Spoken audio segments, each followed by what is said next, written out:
parcours et bandit intégration na Serwan ezalaka nanu Villa Nova te Like to Music intégration na Like to Music tant on a Like to Music okuta banani okuta bato bele en fait nakuta tout le monde tant on a Like to Music nakuta batutu oyo yebi na balongo ndeko na yo Yann webi Yann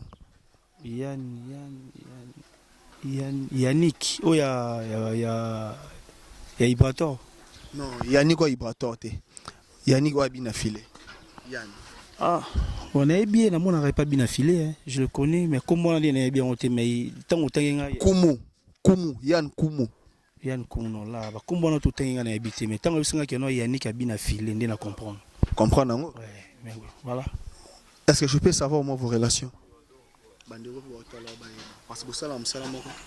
non relation là soit dans bi koloba relation dans sens ni ya ki tozala bien ou soit unité non ba relation musicalement parlant relation musique na numéro nete tout komana te atana na Facebook atana Instagram atana TikTok tout sur la raté mais na yebi que drummer ya collègue na bina filé premier orchestre no beta na vie les alors que c'est ezara ya vie na ngamoboy basera tondo bengi maître Koba na sirba na mbinza baebi bana sola tu baebi vrai ou faux soki evri la beta na Villa Nova c'est la bida intervention na studio na ba série on a lobby wana ya na pipo alors non là c'est normal mais à part wana le reste c'est moi Francesco Totti qui joue jusqu'à aujourd'hui jusqu'à maintenant donc aza drummer fois betanan mon babiso to lingo loba trop tepo to zipe moi tant to bes pe ba intro belé na mboka o batu babinara déjà donc voilà vous appelez banzembo yo beta na pipo pour kutaki on a studio non on a pipo nga beta na pipo te wana na en fait na mancher ba monter mais na kuta ngoza en plein studio dans presque comme assis déjà album et c'est ce qu'on fait qui ne ça mastering na mixage na mikili donc voilà quoi total la TV Congo tu es bien actualité lelo ndenge zo kende na TV Maestro Fabro akomisi ndenge la riezoloba akomisi Patrick Beckham unité de mesure ya bien affilé.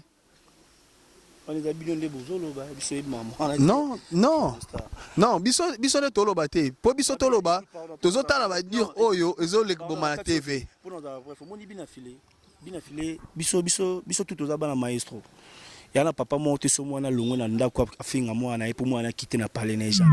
Si il y aurait un conseil au pesa rende ko na sur longo village au conseil bon.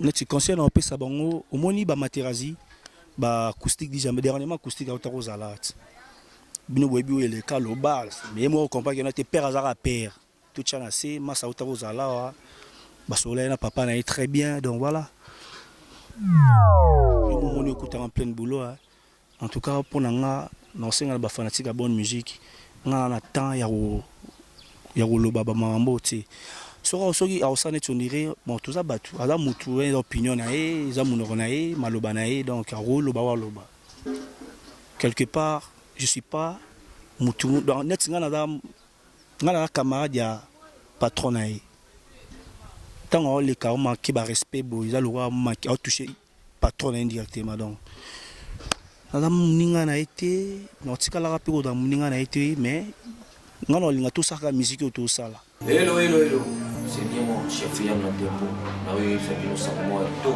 s'abonnez-vous merci beaucoup non Vangu Star TV chaîne na bino ya bana mboka oyo ba lopesa ba actualité ya ba artiste ya mboka na biso s'abonner. Salut la famille, c'est Francesco Totti, chef éternel, chef D. Donc vous s'abonner à Vangu Star TV. Vous s'abonner, beaucoup donc de la part de Francesco Totti qui vous parle, chef éternel, chef D. Allez-y, vous s'abonner là-bas. Ouais, moi c'est Impact. Les amis, aidez-moi à vous abonner à notre chaîne Vangu Star TV. Vangu Star TV. Aidez-moi. Aidez-moi vraiment.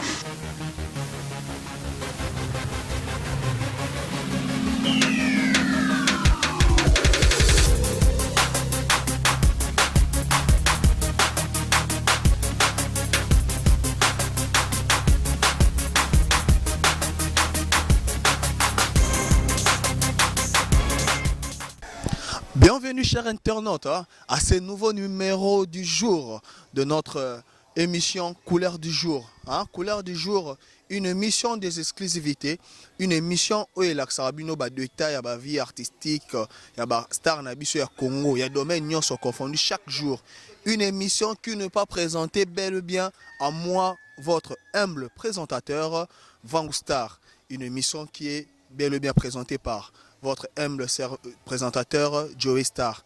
Mais aujourd'hui, vu que le vôtre est absent, moi je prends ces grands parts de le présenter.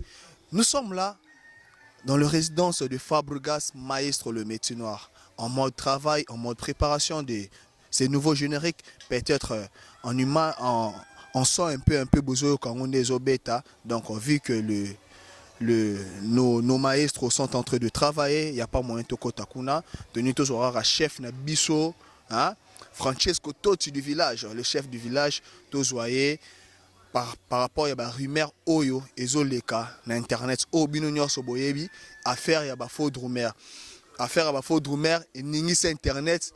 Affaire à Bafro Drumer et Zolobisa Mokili que Francesco Totti ba œuvre nyonso oyo le maestro de la musique africaine Fabregas Maestro Abeta ils a Francesco Temuta Beta yango ils a Francesco Temuta Beta yango il paraît, moi je n'ai pas encore de confirmation, ça s'est dit nenge babat bazolo baraka ndengo ndekone mususu yana lobaki que non, il paraît que Evril Moutou a bêta ba générique nyonso a succès Francesco Totti azara élément moko batare wana ba concert a bêta. Donc bo solo na via ba drumer. Tozana na posé bo solo votre chaîne d'actualité Van Star TV. Abonnez-vous pour rien rater. Yango to kiti na résidence vu les actualités, to kiti na résidence à Maestro Potezo de Labino, le chef du village, le chef du village Francesco Totti Yama. Donc pour ça là bien. Donc pour ça là bien, là déjà avant de commencer, avant d'emmener Francesco Totti, nous avons déjà beau s'abonner à Van Star TV. Van Star TV chaîne d'actualité. Van Star TV chaîne où on peut s'abonner bilingue chaque jour. Donc tous avons pour nous beau s'abonner et beau partager balai. Affaire ya ba faux drumer et koina. Depuis Paris là, je commence par remercier le sponsor officiel de cette émission. Jano Bamba 3 fois boss Maboko Bank Jano Bamba motema ya mama Jessica Kasongo 3 fois mère et sans oublier Tatou de Tchatche Bilamba et Belé il y a Hervé Mobali depuis la Suisse Guilhem Moulenda. Nous sommes là avec le chef du village Francesco Totti. Comme je vous ai promis d'être là avec le chef du village, Francesco Totti, Yama. Bon après-midi, chef. Ouais, bon après-midi à toi aussi, Van Star. Ah, chef, rien à dire, hein, à moi d'abord Saoudi, t'as bon. Villanova, Bisso aura toujours dans les bons. Dans les bons, toujours, il y a Bisso Yango. En plus, tu es dans l'Ikampa. Donc voilà, tu as le long pénal de ma tête, tu ma campagne pour Francesco Totti, chef éternel. Donc voilà quoi. Le chef éternel Francesco Totti Yama n'a se déplacé vraiment pour l'actualité. Mais avant déjà de commencer l'actualité dans Bisso, s'il y aurait un mot, il y aurait un beauté par rapport à Bandeko Bota la Bisso. Ouais, en fait, on peut savoir que na batutu balinga Bisso, batutu balinga Villanova et na batutu balinga Maestro Fabregas, bambote belé, donc tout les là bino ya trop. Donc voilà quoi.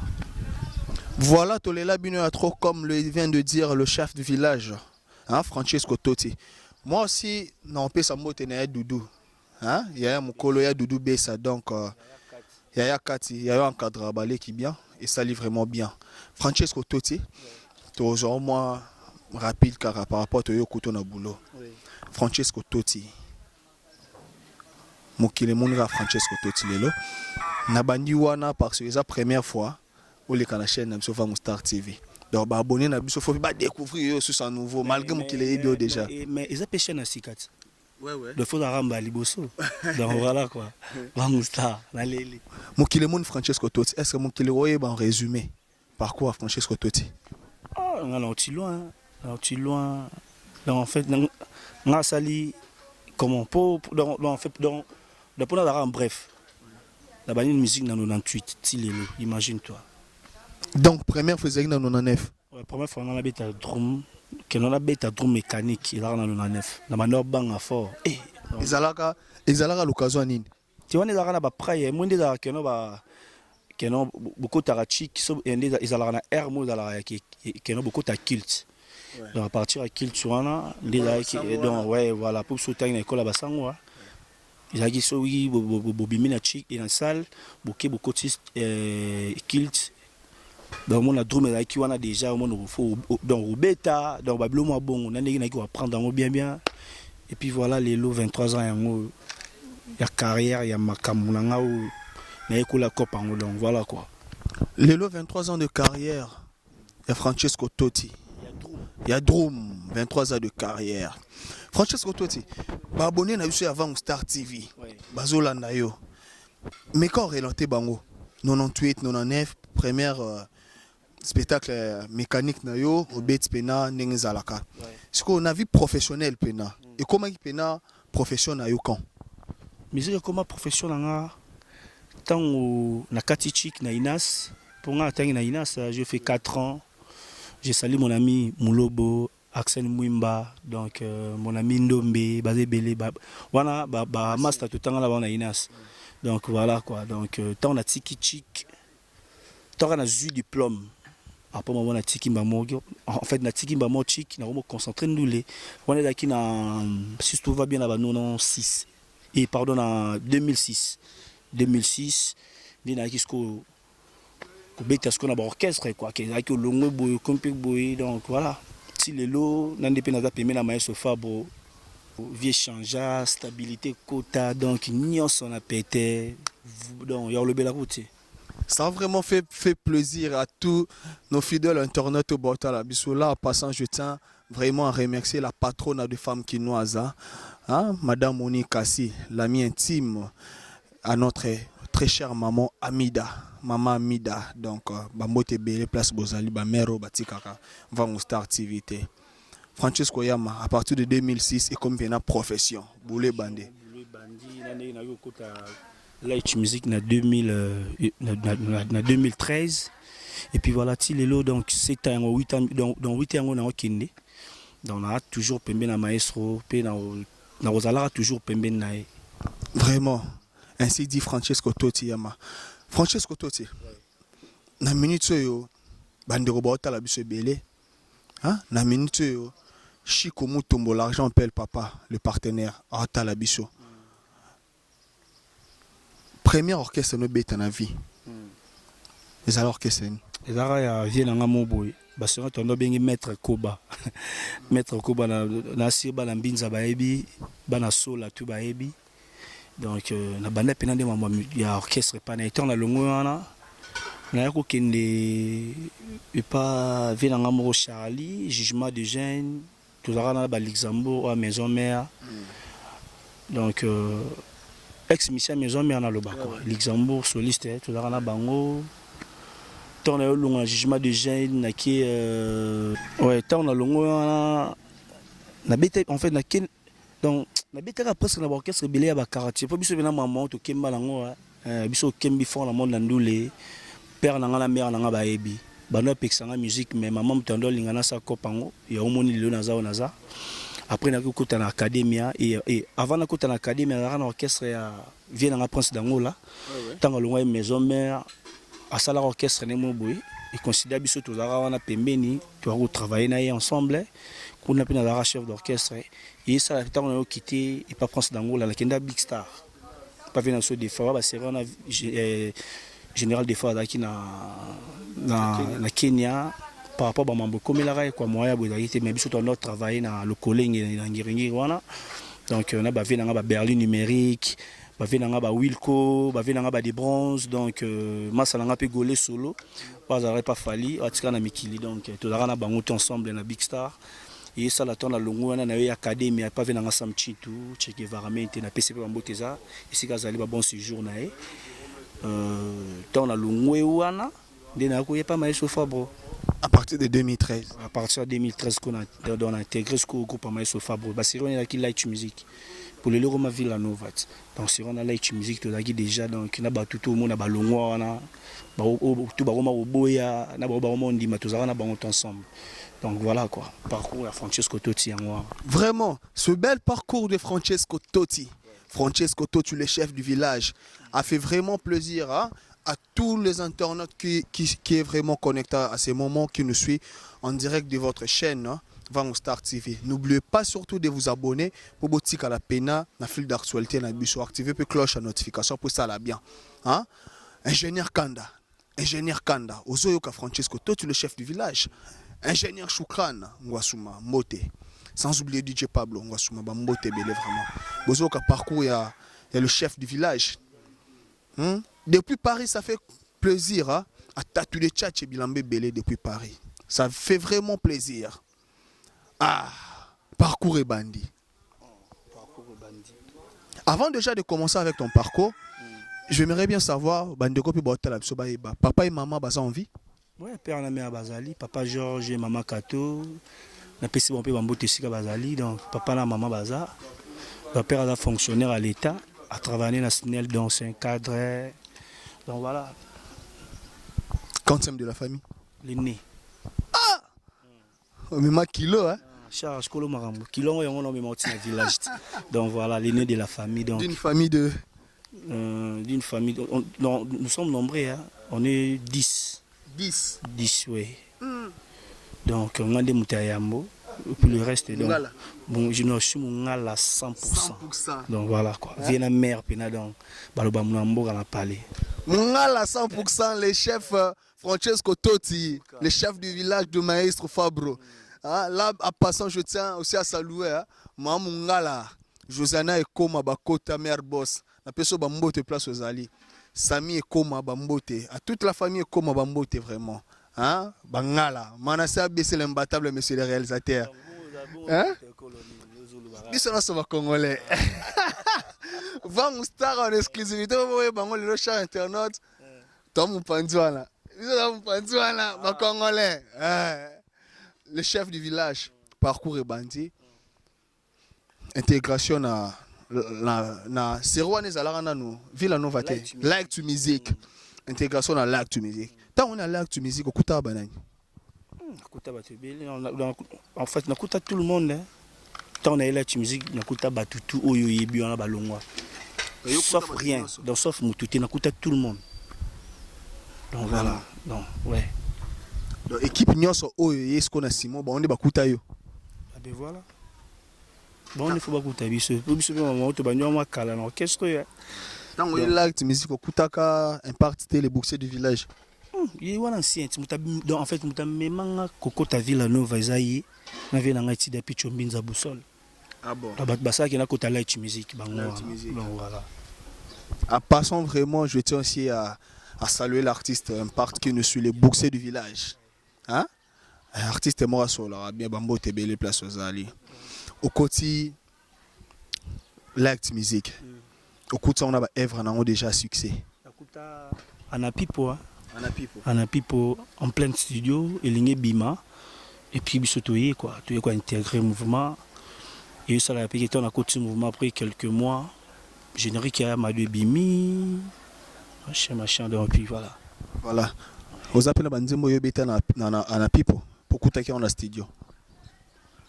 Non, on a pu pour habiter na pipoter. Voilà, en fait, on a manché ba monter, mais on a coûté en plein studio, dans présence comédie, donc assis déjà album et 5 fois qui nous savent mastering, na mixage na mikili. Donc voilà quoi. La pour nous ala ingrati. Au moment où on m'a dit on a yem ta sala boy. Ou soit on dit non, biso to abato bon, biso to abato tout dans logique. On a pu pour na coûté yango ba beti. Et puis voilà. A retenu très cher internaute, hein? Francesco Totti Yama est clair avec nous que non, il y a Kuta Anapipo. Donc Anapipo c'est tout le monde a bayama do na kati, tout le monde a ba motema moto. na kati tozomona na ba nouveau marié ba Trésor Poutou ba Greco double face Trésor Poutou Touré ya Gaga hein diable nga benga ke mingi diable Trésor Poutou Touré ya Gaga depuis Lushi ah to pesi jogo bambote mingi to okipe jogo a signé déjà le popo c'est que tombola lisusu kuna l'international congolais joueur à côté na histoire mabeta na Europe te Trésor Poutou Touré ya Gaga bambote belé place aux alliés jogo na biso nyonso wana salami déjà jogo Francesco Totti l'acte musique et puis pour na tune question ana non on a habité malobeza ya yo ah Francesco loba vérité pour landara connaître mamboleka na internet ou landara ngo donc apparemment net mikolo en fait tout ça non trop sur basé vraiment dans mon album du groupe merci Zoya merci donc mon téléphone net internet ne c'est la mingi donc to boite to kota total la sur tous les canaux internet mais la rose à la rame ou mbouté qui n'en a vendre dans le téléphone bou non créer passage ni non créer partie et percussion ni donc voilà la rose a raté que non téléphone depuis la vendre qui non fin téléphone non on les a mon va paraître donc voilà na passe temps na mingi na recréer donc net chose comprendre vraiment non comprendre donc voilà Francesco Totti a passé vraiment temps na trop na recréer pour na boulot et colla toujours pour na s'épile ça ba fan il y a la bonne musique ya Congo ba fan ya l'acte musique Villanova vraiment comme ça a fait vraiment plaisir hein? À l'homme fort Beto Kangama 82 le président Jean-Louis Mbumbangi le Beto Kangama 82 papa na Vergat hein papa ya Rose et ça lui fait plaisir papa na Abisha le président Beto Kangama 82 là je suis avec le chef du village Francesco Totti ils ont affaire ya ba fraude rumeur ils ont régné na kati na loba il faut na mabino nyonso auto na émission ya Joe Kitenge les journalistes les plus frais na sali yango poza couleur du jour pour singa na yamba yo affaire ya ba fraude rumeur et outi pour puis affaire wana et outi pa na yo ndeko na yo moko et outi pa na nga e bandi pa na yo kasi na sili sate ndeko na yo Yann webi Yannick oh ya Ibrator non Yannick Ibrator te Yannick wa bina filé Yann ah on a bien on n'aurait pas bien affilé hein. Je le connais mais comment on est bien on mais tant Kumu Yann Kumu non là ba comment on tout tenga na habité mais tant que singa que non Yannick a bien affilé ndina comprendre ngo ouais mais voilà est-ce que je peux savoir moi vos relations parce que ça non relation là dans bi koloba relation dans sens ni ya ki tozala bien ou soit tout non ba relation musicalement parlant relation musique na numéro nete tout comme na té atana na Facebook atana Instagram atana TikTok tout sur la raté mais na yebi que Drummer ya collègue na ngabi na filé donc voilà Drummer ya collègue na ngabi na filé. Il y avait une émission où il était avant Star TV autre facette auto yamba inde wonayo Yann et puis Yann nous a dévoilé quelque chose aux autres passés dans le Drummer. Bana Drummer tout ça. Evry la bête la rabino na studio. Ba Drummer nyonso ba ganga ko ba sala ba succès. Tant total ba Drummer ba sala ba succès, yo poza na kati. Ko ba la torti pas na kati. Na banane souffle. Na beti so na yo pona zana awa bango pe ba ozana par na bango net yo déjà liboso ya mado Evry mutabeta ba motema moto et puis ba générique à succès ba ya parti donc tous les génériques à succès ya Fabregas Evry mutabeta en studio est-ce que déjà na part ya mado ozalaki clair que yo kutango déjà et salama est-ce que bandeko ba otala biso ba rose éclaircissement ni na place wana vrai ou faux Evry d'abord abeta na Villanova. Ah, vrai ou faux, Evry la bête à la Villanova. C'est la bête d'intervention dans le studio. La série, on a lobby, on a pipo. Là, non, là c'est normal. Mais à part Wana, le reste, c'est moi, Francesco Totti, qui joue jusqu'à aujourd'hui, jusqu'à maintenant. Donc, Cher internaute, je suis là avec Francesco Totti, le chef du village. Aimé Conde d'Afrique. Hein? Aimé Conde d'Afrique. Hein? Mukonza Bayombe. Je suis là avec Francesco Totti, le chef du village de Fabregas Maestro. Francesco Totti. T'as la caméra, l'obéla baninga bosolo. Même après Yamado. Et vu la seule intervention. ah, est-ce que maman, vous comprenez avant? Tout le monde va déterminer maman, on a des actualités. On a des actualités. Actualité, c'est boulot. Batba mon na misu. Batba bina. Batba ka bonne musique. Il y a des débats où, en tout cas, je suis désolé parce que, premièrement, surtout tout le monde va éducation, va parler, tu vois. Na royauté boy devant caméra na notre citoyen mutumo boy ou par exemple ngana tout sola te na ebité donc pour moi ça n'inga pas si tango banga mamba boy donc tango ba kenon aboyi ba drummer rebelle utangeli akeno aboyi ki koba aboyi parce que ba drummer non aboyi li ba drummer na sens sur boyi la teke ba ebité non na sens que tant bosala ra boulot biso on dit mabino par rapport à ba œuvre album ebimi to yo ki Francesco Totti abeti lokolo même dans le studio, tu assistes à studio, tout le monde a bien ma solo, et ça salama. Le problème est que tu bignon soit succès wana, ba bête la rabino na studio. Problème est wana, problème est que boye li bino. Problème est que tu bignon soit wana ba ya parti, ba ya madogu to sala na yote ba ya parti ba lokolo ba j'ai succès bo bête ngo belé. Ba j'ai wana uzalti.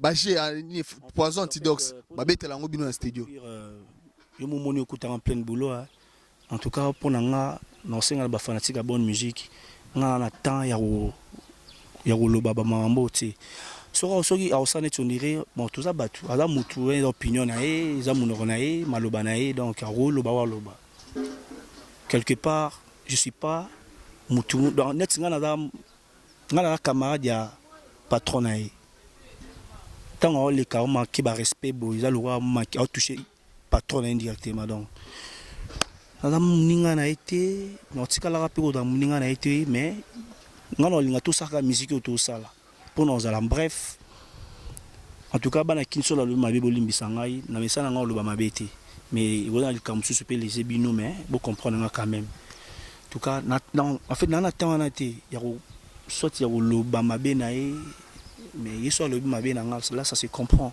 tout ça batu babamba libanga na mbumu était là donc parfois mon n'est pas l'actualité na il faut toucher Francesco donc voilà quoi na le baté ba bonne chance na à travailler de dur à beta trop na beti lourd monter à beta nanu à beti tirer en fait à beta nanu na beti té soit à beti à beta ba 5 à 10 intro là ça se comprend.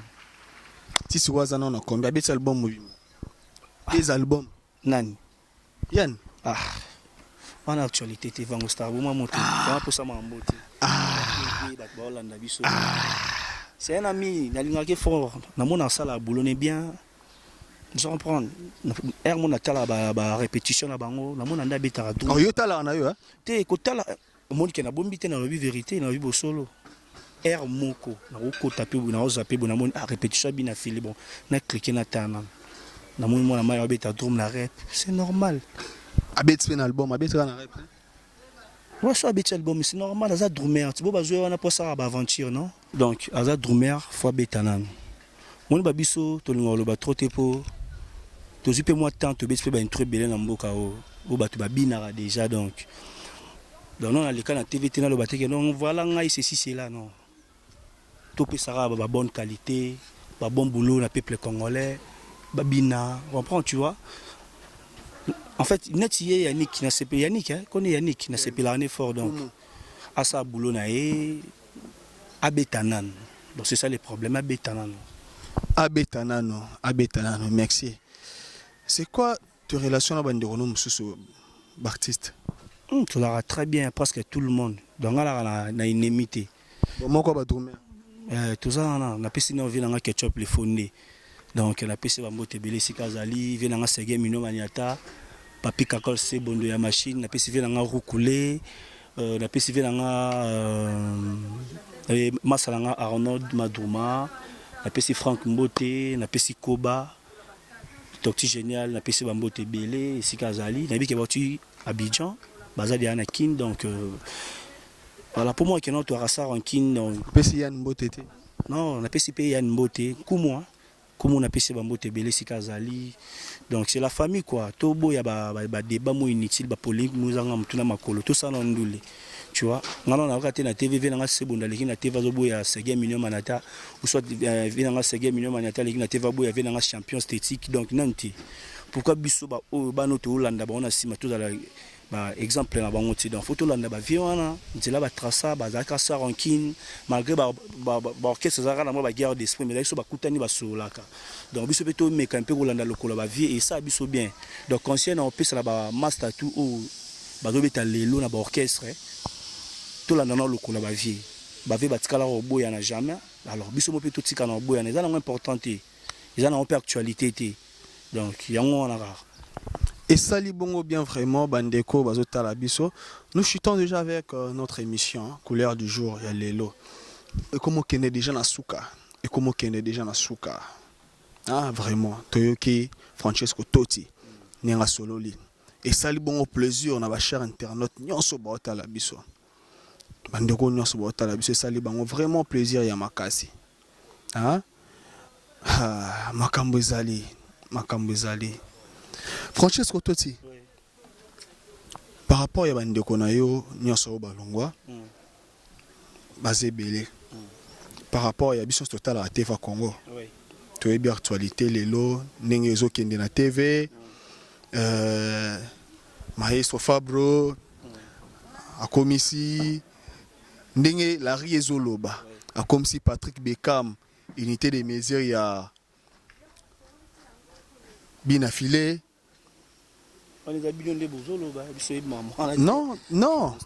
non biso ne toloba te po biso toloba tozotala ba dire oyo ezolek boma na TV binafilé biso tout oza bana maestro yana papa monte so mwana longo na ndako afinga mwana et pour moi na quitter na parler na jamais alors pese kutu ba chance ba bénédiction pour m'emmener tambo dans les bons ici ka pa kei asala mokil na ye abota pe bana na ye bana pe ba ye bana mwana te héros biso to boulé ba merci ezoya tout en plein studio tout ça ba tournage à clip net na minute to yaki pas prise le dimanche ouais tout ça ba chorégraphie à clip tout ça là le lundi ouais et lundi pardon donc tout ça là en fait ba ça là ba lokanga ba par rapport à tout ça là clip na so sika to tournant au mercredi si tout va bien il y a au Tamboloden de Chomi Mutabwa qui est boyoka na petit na sexy boy asali ba intervention mona katuana donc boyoka kaka biso mingi na musique kopango otoluka tout ça là on a bien posé bien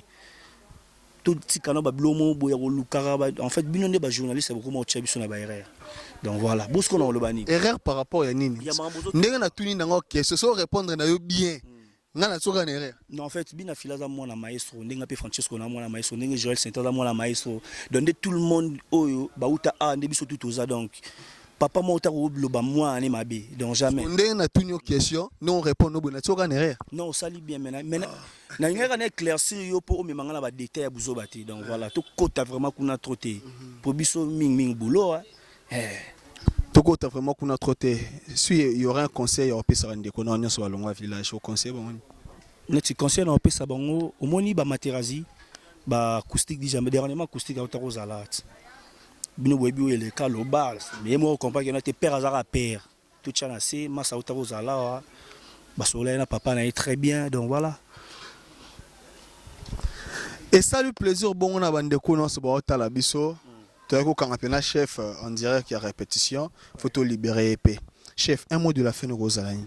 Donc, mot de la fin, on a que base de la fin, merci. Merci à bientôt là, toi aussi, ça va science au studio. Donc, base de la fin, merci. La signé petit tremor, on a embelli, vient collègue Nanga, Massalangai, Vienangai, RBK Bokechu, il y a à Paris, donc on a PC Bambo Tessi Kazali, RBK Bokechu, donc voilà. On a signé chanson Moko. Donc voilà quoi. RBK Bokechu que je salue. Donc voilà quoi. La PCP Mbote na batutu balinga Francesco Totti, Guilhem Lenda. On veut Guilhem Lenda. Guilhem Lenda depuis Suisse. Ah ouais, wana pe na pire ve nanga ya mabele ya mbinza donc voilà na pesi mbote na Hervé Mobali donc na pesi mbote na Gary Père na pesi mbote na en fait basé belé ba Yannick Ngoma na Lille ba venanga Jagger tout Lumière à Paris ba venanga Jean Fumunzanza na moni venanga Benoît Louyeye na moni venanga Abara donc Rissin Kita na biga mikolo à Paris donc na pesi bon bambote belé Rodi Mofran Jalik Kabea donc basé belé tellement donc voilà quoi. Mais tout va bien. Mon numéro dans téléphone pour la contact, c'est tout balinga Francesco Totti. C'est plus 243 89 24 56 799. Wana numéro à Francesco Totti, le chef du village. Et ça lui bon plaisir na Jano Bamba 3 fois boss la pomme de main. Eh na bossa ni grand prêtre Jano Bamba la pomme de main. Vieux malgré migolo aux zappé petit normal trop mais on est là. Tozara ba petit na to tikala ba petit na ba salaire on a tous wa rendre to mesana ozo ngo et ça la biso bien ba koto mo carburant mo nini yo ebive donc yo za muto sambela donc continuer toujours sur nga biso et ça la bien donc na bo cette masala nga tuma le babonge Francis Mobato Dikibola Bonheur Nzao play au bois qui la femme du boss té maman Jessica Kasongo 3 fois mère muteme ya Jano Bamba Jessica Kasongo 3 fois mère na Leli mère que du bonheur coup de chapeau à toi mère. Na CPL fort donc Julien Noua Masalanga Kasangi d'IDT na Bosani Binoté donc la famille est sacrée quoi donc Mbinza la Maboro Francesco Totti moro na Binoé chef 2 donc voilà quoi. Ça a vraiment fait plaisir hein, à celle que j'appelle femme d'affaires femme d'affaires Bex moi si a pembe femme d'affaires na pesi ba mbote belle place aux la biso sans oublier notre frère Joël Sainté, associé à la biso pe musala itoko na mboka oyo c'est vraiment plaisir Joël Sainté beta donc bambote na banyo so batali biso réalisation ya Manassé imbattable ABC monsieur le réalisateur motema mère na PC bambote belé ça a été votre émission couleur du jour. Et ça le bon plaisir na bandeko na so batali biso ingénieur Kanda, ingénieur Choukran, bandeko nyonso DJ Blaville Blavilloise, plaisir. DJ Mananga, plaisir. Couleur du jour avec Van Star. L'émission appartient à Joey Kitenge, les journalistes le plus waouh.